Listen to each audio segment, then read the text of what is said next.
Welcome to the Rad-Onc Smart Review GU Cancer Series. Thanks for having me back. So today we are pulling from a really robust stack of data for this session. We're talking the joint AUA and ASTRO guidelines on salvage therapy, the artistic meta-analysis, and trials like SB-PORT, RTOG 9601, and SACAN 09DINO. Right, and it's a lot to synthesize. It is. I mean, our mission here is to distill all of this into a cohesive, biologically sound roadmap for you, the listener, as you prepare for oral boards and just, your everyday clinical practice. Exactly, because up until now, we've been living in the straightforward world of upfront treatment. Right, the definitive stuff. You find a tumor, stage it, treat it, done. But today, we're crossing over into the salvage setting. We're looking at what happens when that initial intent, whether that was a radical prostatectomy or radiation or even focal therapy, fails to eradicate the disease. And the salvage setting is, honestly, it's arguably the most cognitively demanding area of GU oncology. Oh, absolutely. When you're standing in front of a patient whose definitive therapy has failed, you're not dealing with virgin anatomy anymore. Right. You're dealing with a cancer clone that has already proven it can survive a major, therapeutic strike. So to organize this, we're going to break today's discussion into four main pillars. Right. First, we'll dissect the huge paradigm shift away from routine adjuvant radiation toward early salvage. Huge shift there. Second, we'll look at the highly selective role of ADT androgen deprivation therapy and pelvic nodal irradiation. Which is a massive board trap, by the way. We'll definitely get into that. Third, we're going to outline the mandatory diagnostic workup for a recurrence after prior RT or focal therapy. Because the imaging there can really deceive you. It absolutely can. Cool. And finally, we'll analyze the salvage modalities for radiorecurrent disease, looking at the physiological trade-offs. Perfect. And to keep this dense material anchored, we're going to run the whole analysis through a single longitudinal patient case. I like that. It gives us a clinical proving ground. Exactly. So let's establish the baseline here. We have a 62-year-old man. He is exactly 2.5 years post-radical prostatectomy. Okay, pretty young. Yeah. His original surgical pathology showed PT3A and 0 disease. Meaning extracapsular extension. Right. He also had a positive posterior surgical margin, and his Gleason score was 4+3, so grade group 3. Okay, so right away, that pathology report is signaling a high-risk profile. Definitely. I mean, the PT3A disease means the tumor cells have literally penetrated through the prostatic capsule into the periprostatic fat. Right, which means it has access to a richer vascular and lymphatic network. Exactly. It significantly increases the probability of microscopic dissemination. And when you couple that with a positive posterior margin, where the surgeon physically cut through the cancer. Right. You have a documented failure to achieve complete local control. But despite all those adverse features, his immediate postoperative PSA actually fell to an undetectable level. Which is always a relief for the patient. Biochemically, the surgery seemed like a success. It did. But fast forward to his clinic visit today.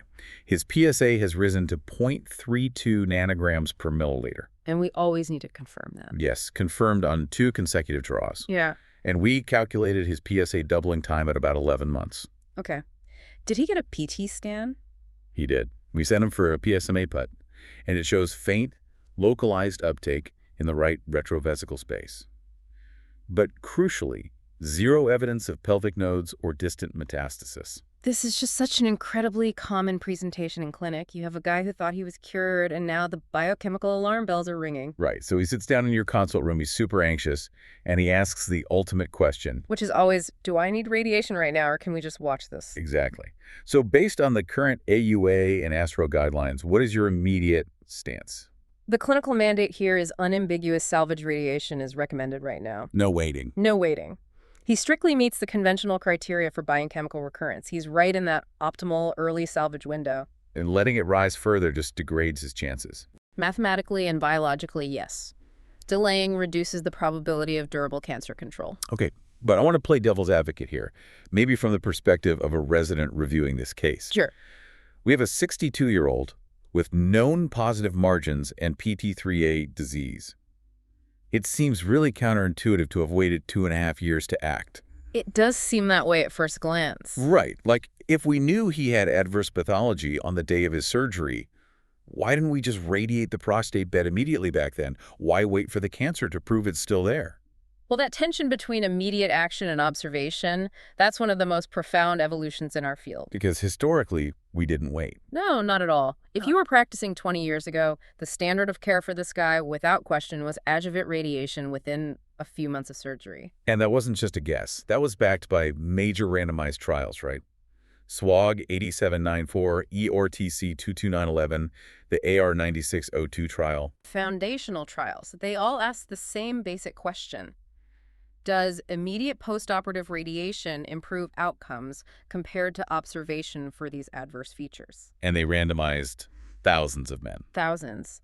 And the results across the board showed a significant improvement in biochemical progression-free survival for the immediate adjuvant arms. So taking that a step further, if those massive trials showed better control, shifting to an early salvage approach almost seems like, I don't know, an abdication of our duty. I completely get why you'd say that. Why abandon a proven strategy, right? Exactly. Aren't we letting the horse out of the barn? We abandoned it because the control arm of those historical trials does not reflect modern medicine. Because of the PSA assays. Precisely. Those trials were conceived before we had highly sensitive modern PSA monitoring. Right, so what did observation actually mean back then? In the SWOG and EORTC trials, the observation arm essentially meant waiting until the patient developed a palpable clinical recurrence in the bed, or until their PSA reached a much higher macroscopic threshold. Like above 1.0 or 2.0. Exactly. So they weren't comparing adjuvant radiation to early salvage. They were comparing adjuvant to late salvage. And that makes perfect sense biologically. If you wait until a recurrence is palpable, you aren't treating microscopic residual disease anymore. No, you're treating a frank local recurrence that has probably already seeded the bloodstream. So the comparison was flawed by today's standards. But what about the toxicity side of adjuvant RT? Oh, it carries a severe physiological cost. Think about the surgery. The urologist severs the urethra and reattaches it to the bladder neck. The vesicurethral anastomosis. Right. That connection relies on fragile neovascularization to heal. If you subject that healing tissue to 64 gray of radiation right after surgery, you drastically impair the microvasculature. Which leads to terrible GU toxicity. Devastating. Fibrotiurethral strictures, bladder neck contractures, permanent stress incontinence. Because the external sphincter gets compromised by radiation fibrosis. Exactly. And here is the truly sobering statistic from that era. Nearly half of the men with adverse pathology who received adjuvant RT would never have had a recurrence anyway. Wow. So surgery alone had actually cured them. Surgery cured them. We were radiating surgical beds that had zero viable cancer cells, inflicting permanent urinary and bowel toxicity on tens of thousands of men for absolutely no oncologic benefit. Which perfectly brings us to the modern era and the trials that finally asked the right question. The modern trials. Raves, Getuck AFU17, and Radicals Artifay. Walk me through how these changed the game. So these trials modernized the control arm. They randomized men with adverse pathology to either immediate adjuvant radiation or a strict policy of close observation using modern, highly sensitive PSA monitoring. So in the observation arm, radiation was only triggered as early salvage the second the PSA breached the threshold. Right. Not waiting for palpable disease, just waiting for the earliest biochemical whisper of recurrence. And this all culminated in the artistic meta-analysis. Which is absolutely crucial for the listener to know. Because it was a prospective meta-analysis, right? They didn't just rummage through old data. Exactly. The trialists collaborated ahead of time to ensure their definitions and endpoints aligned, which gives it immense statistical power. So what did artistic definitively conclude? It proves that there is no event-free survival advantage to routine adjuvant radiation over an early salvage policy. The oncologic outcomes were statistically indistinguishable. Indistinguishable. But the toxicity profiles, vastly different. Because by using early salvage, we spared a massive chunk of men from getting radiation at all. About half of them. We entirely avoided those late GU and GI toxicities for 50% of the cohort. So that's the core logic of the paradigm shift. Early salvage gives you the same cancer control, but massively reduces overtreatment. That's the modern standard. But oncology is rarely absolute. Mm-hmm. Are there exceptions? Like, are there pathology profiles where the risk is just so high that you do go straight to adjuvant RT? Yes, the very high-risk subgroup. You have to have an individualized discussion there. Like what specific features? If the pathology shows PN1 disease, meaning viable cancer, is already in the pelvic lymph nodes, the barrier is breached. Right, systemic threat. Or if a patient had locally advanced PT3 or PT4 disease combined with a really aggressive Gleason 8 to 10. Because their risk of rapid progression is extreme. Exactly. In those devastating cases, the oncologic threat completely eclipses the toxicity concerns. Adjuvant RT, often with systemic therapy, is strongly considered. Okay, so let's apply that back to our 62-year-old case. His pathology was PT3A N0 and grade group 3. So negative nodes and a Gleason 7, not an 8 to 10. Right, so the initial decision by his team to defer adjuvant RT, let him heal, and watch him for early salvage. Was exactly the right modern guideline concordant move. The system worked perfectly. He got 2.5 years of optimal urinary and sexual function recovery. But now the biology has declared itself. We have to transition to the logistics of salvage therapy. Which means we need to rigorously define timing, thresholds, and radiation dose. Let's start with definitions, because interpreting PSA kinetics post-op is super anxiety-inducing for everyone. Oh, patients obsess over it, and urologists too. Right, because we use these ultrasensitive assays now that measure down to 0.01 or 0.001. A guy sees his PSA creep from undetectable to 0.02 to 0.06. Panic sets in. So what is the strict board-testable definition of a conventional post-prostatectomy biochemical recurrence? The formal AUA and Astro definition is a PSA of at least 0.2 nanograms per milliliter, confirmed by a second consecutive measurement. That second measurement is non-negotiable. Absolutely. You're dealing with biological assays. There's lab variants, heterophile antibodies, human error. You never pull the trigger on pelvic radiation based on one unconfirmed data point. But here's where the nuance comes in. We frequently see that ultrasensitive PSA trajectory establishing a clear upward slope long before it hits 0.2. Yes, we do. And biologically, a PSA consistently rising from 0.05 to 0.12 that's driven by proliferating cancer clones. It's not an artifact. That's exactly right. So are we ethically bound to wait until it crosses 0.2, knowing the tumor is growing every single day? The guidelines do give us flexibility here, but you have to be precise with your language. You can initiate salvage RT below 0.2, especially in high-risk patients. But you can't call it a conventional biochemical recurrence. Correct. You have to explicitly state in your note that you are acting on a rising ultrasensitive PSA trend. You're intervening early based on kinetics. I actually use a really specific analogy with patients for this. Let's hear it. I tell them to think of a rising PSA like a smoke detector in your house. The ultrasensitive assay showing 0.05 is just the faint smell of smoke from the kitchen. Okay, I'd like that. And the 0.2 threshold is the smoke detector actually blaring the alarm. But the key is, you don't wait for the flames to engulf the living room, meaning a PSA of 0.5 or 1.0, before you call the fire department. Right. You act decisively when you smell the smoke. Or at the latest, the second the alarm triggers. That is a perfect analogy Yeah. because it captures the PSA at salvage effect. Which is incredibly important for the boards. It's one of the most consistently proven phenomena in our field. The math is brutal. The probability of a cure with salvage RT declines linearly as the pre-treatment PSA rises. Why is a PSA of 0.2 so profoundly different biologically from a 0.8 when we're just aiming radiation at the pelvis? It comes down to exponential cellular proliferation and spatial escape. At 0.1 or 0.2, the tumor burden is microscopic. Just a few cells in the surgical bed. Right. Low clonogenic number. Extremely susceptible to DNA double-strand breaks from radiation. But as it climbs toward 0.5 or 1.0, it's in a rapid exponential growth phase. And with more cells, the chance of mutations increases. Exactly. The probability that a subset of cells has acquired the mutations to intravasate into the microvasculature and seed systemic micrometastases just skyrockets. And once it's systemic, aiming a beam at the pelvis is an exercise in futility. You've lost the window for a local cure. So the board-testable rule is stark. Guidelines recommend offering salvage RT while the PSA is 0.5 or lower. Okay, so we have the timing. Now let's talk technique and dosimetry. We're aiming the LANAC at the prostate bed. What dose do we need to obliterate the cancer without causing necrosis to healthy organs? Well, the immediate instinct for a lot of people is that more dose equals more cell death. Right. If 64 gray is good, 70 gray must be better.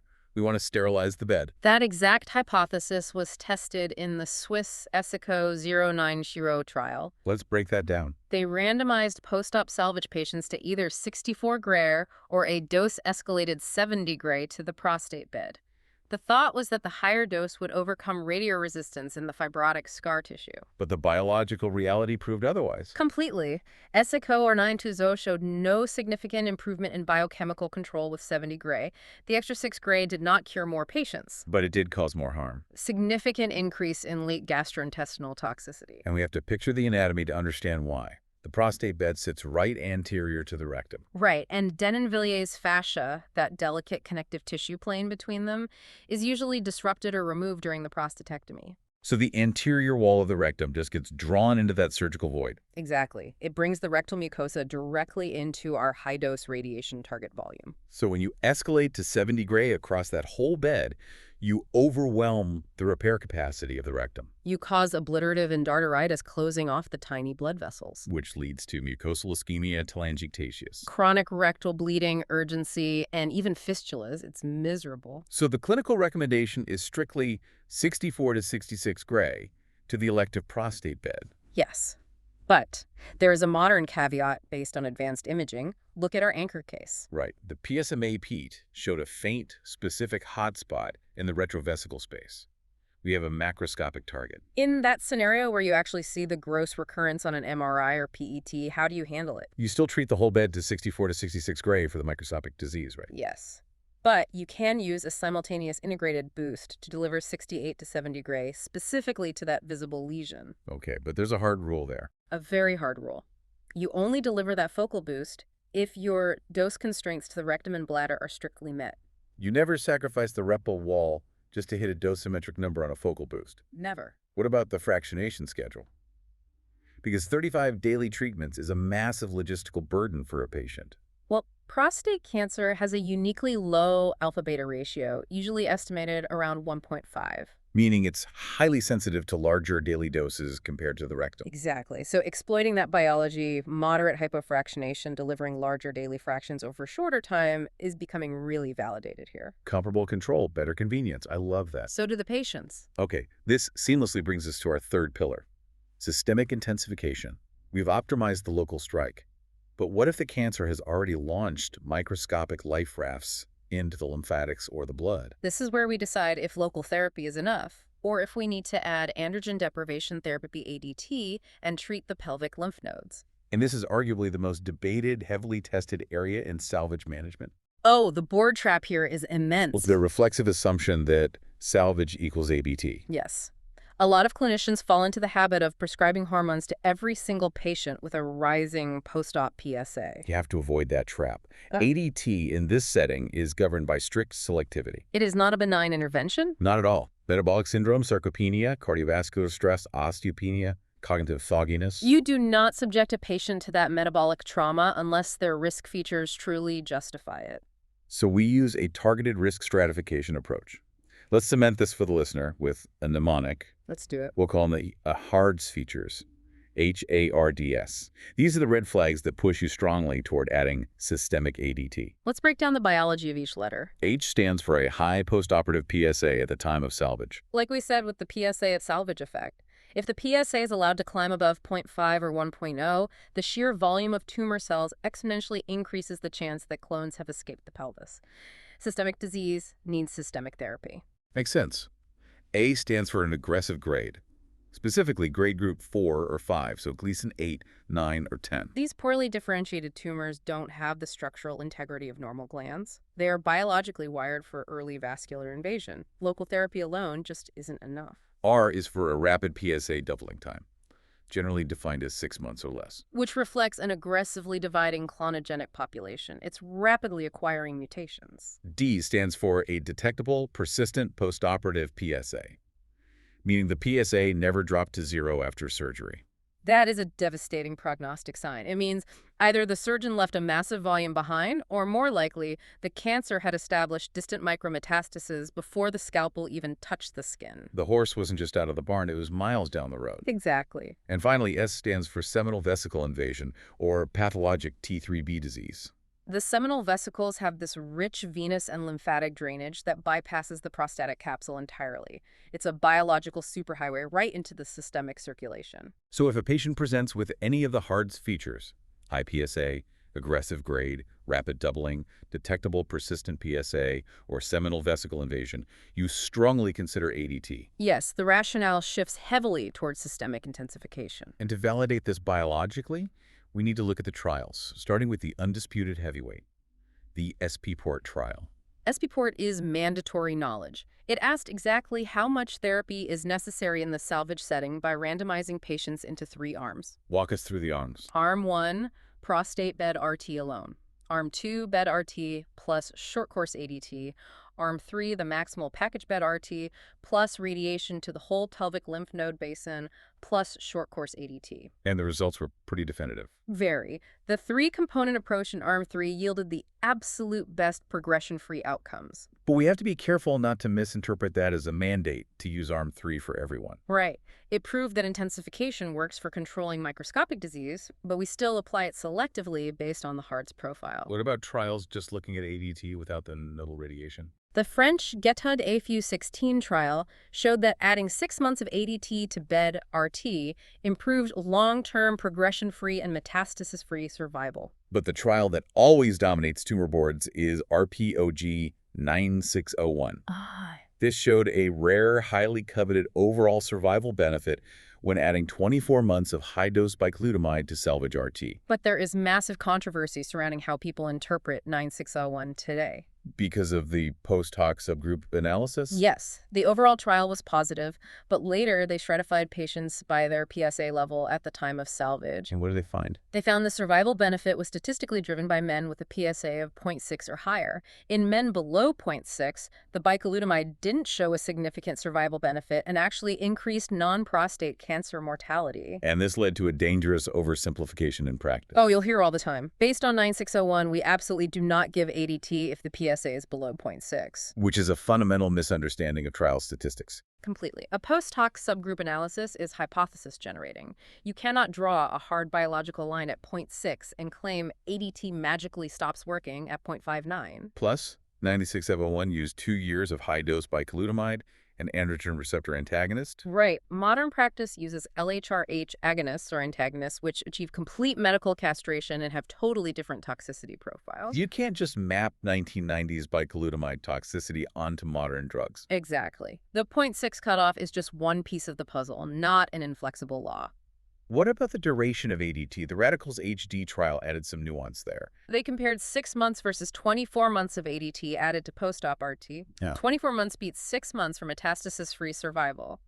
But crucially, in the overall cohort, 6 months of ADT did not significantly improve metastasis-free survival over no ADT at all. Which really reinforces the point that a blanket approach fails.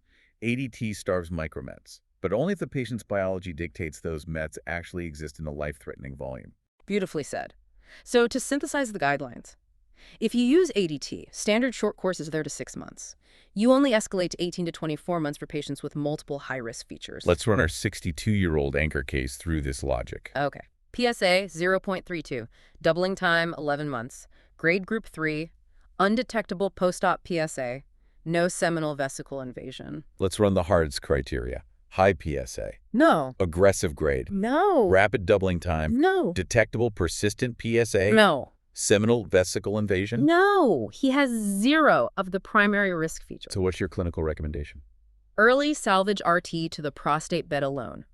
The biology simply doesn't justify the severe metabolic toxicity of ADT. Would you even mention ADT to him? I would counsel him that adding short course ADT and nodal RT are defensible options if he wants maximum oncologic aggression, but they are absolutely not mandatory for his profile. That is a masterclass in risk-adapted oncology. Thank you. So now we have to transition to the fourth pillar.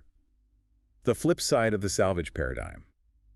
Everything we've discussed assumes the primary failure was surgery. Right. But what happens when the initial definitive treatment was radiation or focal ablation? Oh, that is an entirely different and far more treacherous landscape. Let's start with the definition of recurrence. If a guy had external beam RT or brachytherapy, his prostate is still physically in his body, producing background PSA. So you obviously can't use the 0.2 threshold. Right. We use the AstroPhoenix definition. Which is the PSA nadir plus 2.0 nanograms per milliliter. Explain the biological necessity of that +2 buffer. Why wait for it to rise a full 2 points above the lowest level? Because irradiated prostate tissue is highly dynamic. Radiation causes profound inflammation.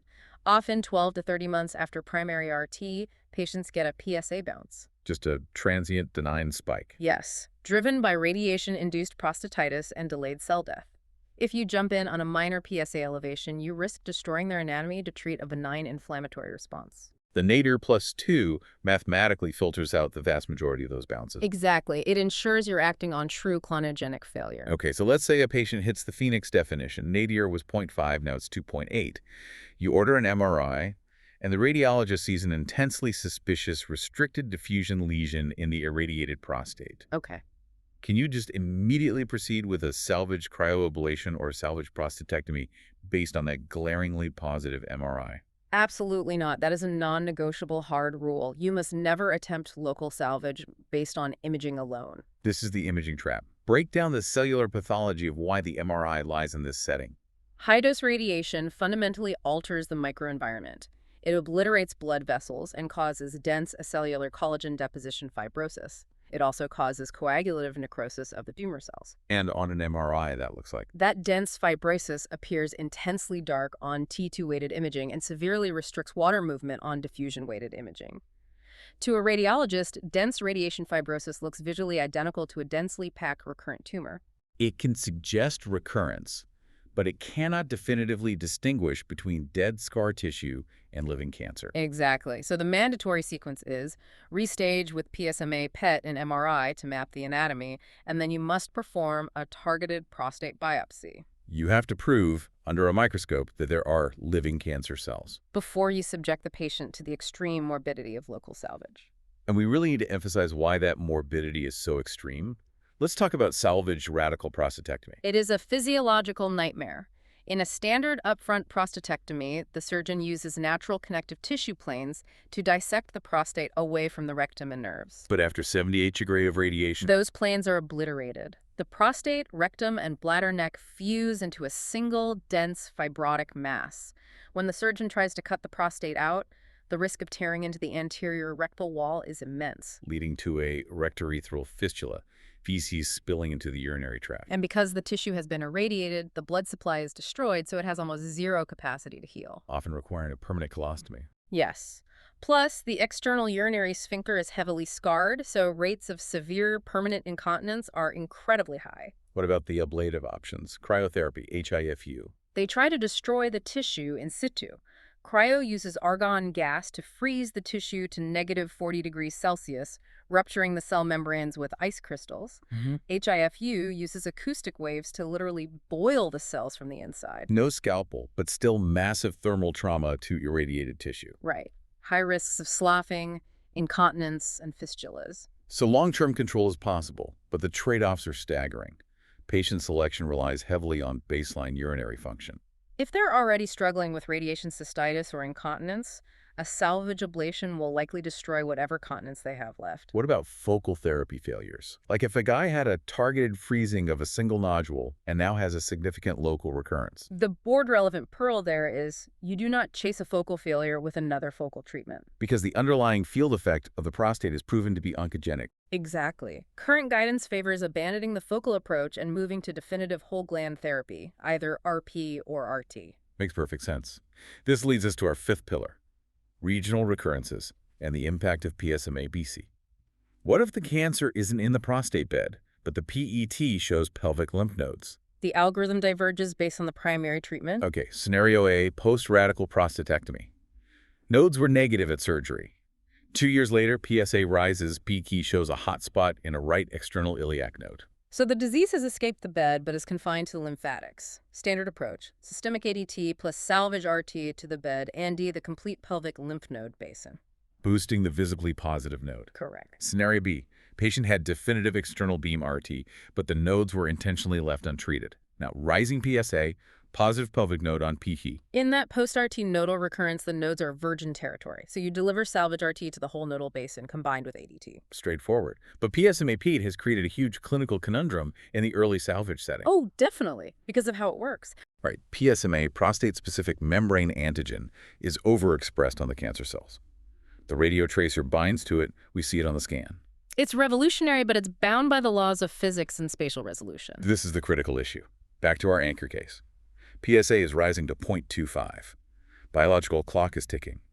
We order a PSMA PET, and it comes back completely negative. Nothing lighting up anywhere. Right. Do we assume the cancer isn't there and just withhold early salvage RT? That is the most dangerous conceptual error a clinician can make today. A negative PT absolutely does not rule out microscopic local disease. So if the clinical scenario strongly supports local recurrence, you absolutely must not withhold early salvage RT just because the PET is negative. If you wait for the PT to turn positive, you're deliberately letting 10,000 cells multiply into 1,000,000 cells. Exponentially increasing the risk of bone metastasis. Exactly. You treat the biological reality, not the limits of the imaging technology. I love that. Treat the biological reality. Okay, we have thoroughly mapped the biological, anatomical, and trial-based frameworks of salvage therapy. We covered a lot of ground. We did. To solidify these concepts for the listener preparing for boards, we're transitioning to the board plits. Let's do it. We'll define 3 major oral board traps reflexive answers that show a lack of modern nuance and will result in an immediate fail. Trap number 1 is the reflexive mandate for adjuvant radiation. If presented with adverse pathology post-prostatectomy, the trap is stating immediate adjuvant RT is the standard of care for all of them. That's the SWOG 8794 hangover. You have to demonstrate you understand the artistic meta-analysis. The correct answer is early salvage RT, triggered by a rising ultrasensitive trend, or a PSA of 0.2, is the preferred strategy to minimize toxicity. Adjuvant is just for extreme cases like PN1 or Gleason 8 to 10 with PT34. Perfect. Trap number 2 is the universal ADT trap. Right. The trap is automatically prescribing ADT to any salvage patient or rigidly claiming 24 months is the absolute standard based on a superficial read of RT-Phe 9601. The correct approach is risk adaptation using the HARDS features. If biology suggests localized microscopic disease, salvage RT alone is appropriate. If intensification is warranted, start with 4 to 6 months of short-course ADT, escalating only for highly aggressive profiles. And trap number 3 is proceeding with local salvage after prior radiation based entirely on imaging. If the prompt shows a Phoenix definition failure and a glaringly positive MRI, do not offer a salvage prostatectomy or cryo. You must state that radiation fibrosis mimics tumor restriction. A targeted biopsy is strictly required to pathologically confirm viable clonogenic cells before inflicting the morbidity of local salvage. Excellent. Now let's test these with an interactive MCQ blitz. 3 quick scenarios. I'm ready. Scenario 1. 60-year-old man, 18 months post-radical prostatectomy, Right. pathology. PSI3A ends in 0, positive margin, grade group 3. PSA is 0.24, confirmed twice. Doubling time 12 months, PT is completely negative. Next step. A. Observe until PSA exceeds 0.5. B. Initiate salvage prostate bed RT and discuss ADT as a selective option. C. Start ADT monotherapy. D. Recommend 24 months of bicalutamide plus salvage RT. The biologically concordant answer is B. Initiate salvage RT and discuss ADT as an option. Walk us through the logic. He meets strict criteria for biochemical recurrence with confirmed PSA above 0.2. We don't wait for 0.5 because of the PSA at salvage effect, so A is out. The negative PED. Just reflects scanner limits, doesn't negate the recurrence. Finally, his doubling time is 12 months and grade is intermediate. He lacks the aggressive HARDS features for 24 months of ADT, eliminating D. Scenario 2. In the SB port trial, which treatment arm produced the highest freedom from progression in the post-op salvage setting? A. Bed RT alone. B. Bed RT plus short-course ADTC. Bed RT plus comprehensive pelvic nodal RT plus short-course ADT. D. Nodal RT alone. The answer C, the maximal intensification arm. The board takeaway there is Treating the whole lymphatic basin combined with testosterone suppression and local bed RT maximizes the eradication of microscopic clones. final scenario. A 65-year-old man treated 5 years ago with definitive EBs. PSA has reached his nadir plus 2.5. MRI shows a highly suspicious restricted diffusion lesion in the irradiated prostate. What is strictly required before any salvage local therapy? A. Repeat PSA in 3 months to rule out a bounce. B. Obtain PSMA PET to confirm MRI. C. Perform a prostate biopsy. D. Proceed with immediate salvage cryoablation. The unequivocal answer is C, perform a prostate biopsy. Because the Phoenix definition of nadir plus 2 already filters the benign bounce, eliminating A. The PET doesn't provide histology, eliminating B. And D violates the core rule of post-RT salvage by acting without pathological proof. Well, that provides a highly structured, logical framework for the extreme complexities of the salvage environment. It really does. So as we conclude this session, let's summarize the core biological imperatives. For the post-op patient, Early salvage RT has superseded routine adjuvant therapy, preserving quality of life without sacrificing control. You must relentlessly respect the PSA at salvage effect. Delays equal metastatic escape. An ADT is not a reflex. It's a calculated strike reserved for tumors with aggressive HARDS features. Finally, for post-radiation failures, the massive morbidity of local salvage mandates absolute pathological proof via biopsy. Never trust the fibrotic illusions of imaging. The salvage setting requires balancing trial statistics with the profound physiological realities of the patient in front of you. Exactly. Looking forward, we're on the precipice of another shift. Right now, we rely on PSA and population stats, but soon, circulating tumor DNA liquid biopsies will let us sequence the exact mutations of microscopic residual disease in real time. Moving from predicting who needs intensification based on history to precisely targeting the clones in their bloodstream. Complete practice oral boards at radonsmartlearn.com and subscribe to Radon Smart Review for our next episode. Thanks for tuning in.